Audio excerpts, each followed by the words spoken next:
Hello friends, I hope you had a nice one and welcome back to my channel. If this is your first time here, my name is Ho Yan and I like to do this kind of stuff on YouTube which is related to self-growth, personal growth, and I would like to share my personal journey to all of you. If this sounds something that you're interested in, please subscribe to my channel and give me a thumbs up. Thank you. Another episode of this podcasty thing I'm doing. So this time, the topic I would love to talk about is labels. Oh dear.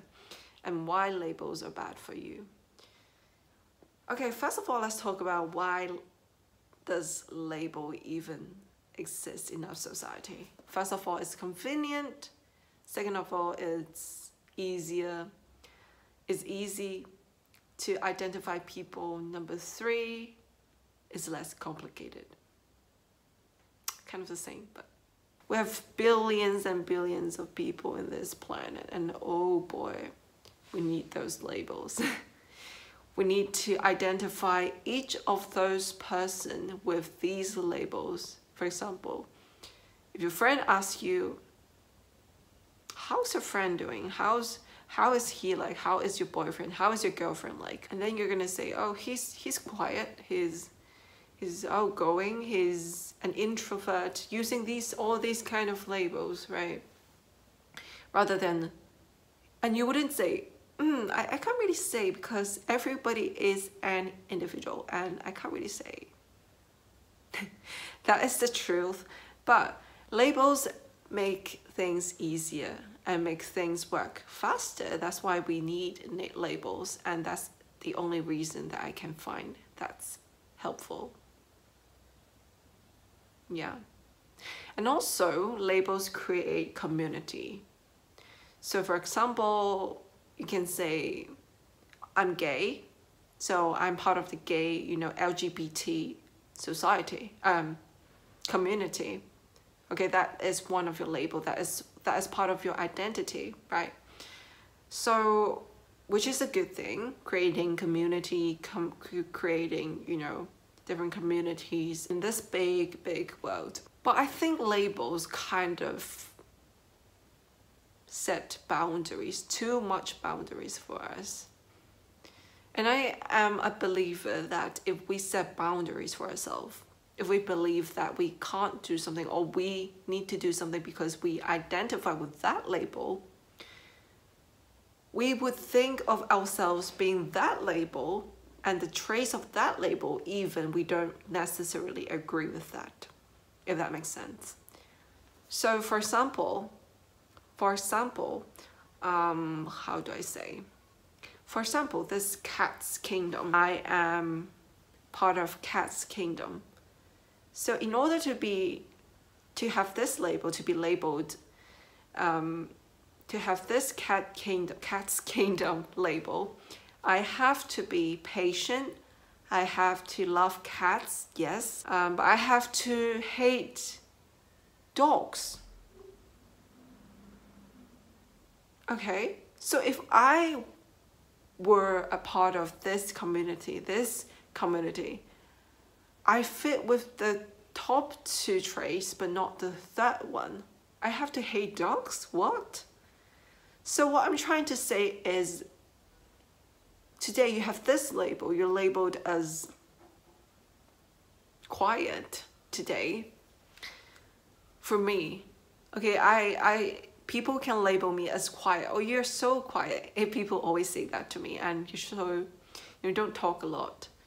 But what they don't know is I talk a lot when I feel like to. And at times I can feel like I am an extrovert to people, that I'm really talkative when I feel like to. So it really depends. So it's not a one type fits all thing. It's never this way. We don't work this way. Humans don't work this way. So what I don't like about labels, it's kind of restraining our imagination, it's oversimplifying the whole human population. But that's the way to deal with things, right? It makes things more simple. But another problem, I don't want to call it a problem, but another thing that I want to address is labels would make you underestimate yourself sometimes.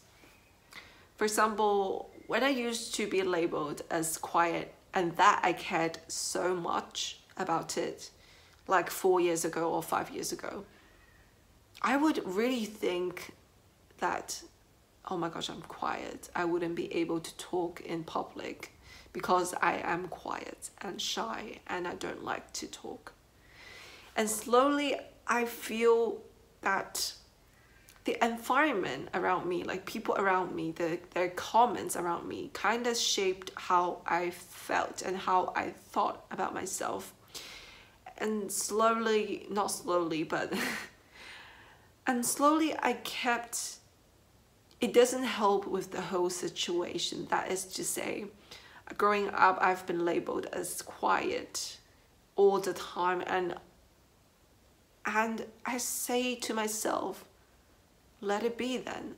I'm quiet, and I felt less courage. I felt the need to be quiet. And when I was in, you know, public space, when I was even having dinner with my friends, I felt the need to be quiet because I've been acted as a quiet person. And I even think that, would it be weird if I say this thing because I've been quiet all the time? Would it be weird if I, you know, if I talk suddenly? All sorts of thoughts like that. And that really brings out the problem or the thing behind labels, is that it also acts to constrain you, to limit your ability, to limit your own personality sometimes. So this is what you want to be careful of. Well, labels are good, but you need to, people who are using it, or we as people who are being labeled every day, we need to be clear that we are not what others say. We are not the labels itself. We have those labels because we have those traits, but it's not representing us as a whole thing. And that is important to note. And that's an important thing to keep in our head, no matter what the others say to us, no matter they're saying that you are shy, you are quiet. You need to know that they're not true, not entirely true. Well, they're maybe true in a way that how people would actually see you as, but it's not the whole truth. It's not like they're with you for 24/7, and it's not like just they don't know you, and you should be the one who's judging you. Okay, if there's one person who serves the right to judge yourself, is yourself. But let alone the fact that you shouldn't be, you know, judging yourself that much. And that is the thing I want to talk about. Because as a person that's been constrained, that's been growing up with all sorts of labels that I didn't like, it made me hate myself more. And I eventually believed that I actually didn't like to talk. I actually don't like to talk. And I believe that I actually am shy. I actually am very, you know, it just beats my self-esteem and beats my self-confidence down a lot. So the message I'm trying to bring out here is never let labels to limit you. Never let labels to pull you down. And never let labels to define you. All right, lovelies, that's all for today. Well, all right, so that's all for today. Thanks for being here and listening. Let me know. Do let me know, really, what you think about And if these episodes are quite boring, let me know as well, because I'm not sure about doing these things, because I'm guessing these videos are going to be less edited than the ones I did before, but also these are things that I want to say, and you know, yeah, thanks for being here and listening, and I'll see you next time. Bye.